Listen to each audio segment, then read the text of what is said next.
Ready. যোৱাকালি আমি বিভিন্ন সূত্ৰে আমি গম পাওঁ যে কাৰ্বি আংলং সাহিত্য পৰিষদৰ ১ নং দুৱাৰামলাৰ অন্তৰ্গত বৰককৰ কিছু অঞ্চল মানে এটা ঠাই অসমৰ মন্ত্ৰী পীযুষ হাজৰিকাই তেওঁ বেআইনীভাৱে তেওঁ ইয়াত দখল কৰিছে, ইলিগেলি তেওঁ দখল কৰিছে। আমি সেই হিচাপত আমি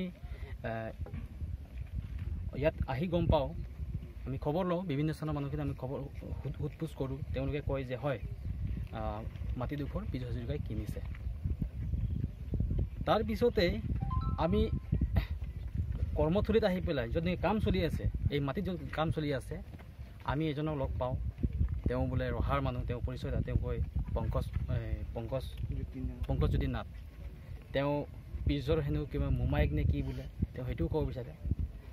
তেওঁ কয় যে কি নাই, পীযুষে কিনা নাই, মাটিটো মইহে 10 বছৰ আগত লিজত লৈছোঁ। তো তেওঁক আমি সুধিলোঁ যে মাটি যদি আপুনি কিনিছে বা লিজতে লৈছে, কিবা এটা ডকুমেণ্টছ থাকিব, আপুনি এগ্ৰিমেণ্ট কৰিছে। তেওঁ এগ্ৰিমেণ্ট দেখাবলৈ কোৱাত তেওঁ এগ্ৰিমেণ্ট আমাক দেখাব নোৱাৰে। তো এগ্ৰিমেণ্ট যদি নাই, আমি স্পষ্টভাৱে আমি গম পাইছোঁ যে তেওঁলোকে ইলিগেলি ইয়াত দখল কৰিছে। এতিয়া কথাটো হ'ল, সন্মানীয় মন্ত্ৰী পীযুষ হাজৰিকা, আপুনি ভাৰতীয় সংবিধানৰ 6 শিডিউলৰ বিষয়ে আপুনি পঢ়া নাই নেকি? এইটো 6 শিডিউল এৰিয়া হয়। 6 শিডিউলত কেৱল ট্ৰাইবেলহে মাটি কিনা বেচা কৰিব পাৰে।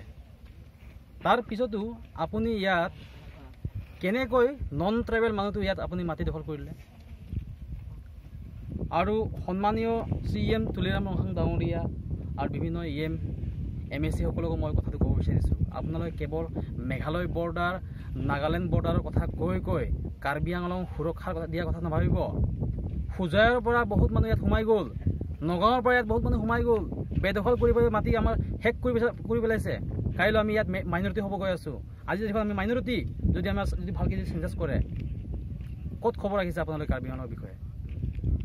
আৰু পীযুষ হাজৰিকাক আমি সকলোৱে বিচাৰিছোঁ, তিৱা ছাত্ৰ সন্থা, KSA, আমাৰ ইয়াৰ স্থানীয় যুৱক, যে আমি প্ৰাণ দিব পাৰোঁ, কিন্তু পীযুষ হাজৰিকাক আমি 1 ইঞ্চি মাটিও আমি ইয়াৰ হাতৰ পৰা যাব নিদিওঁ।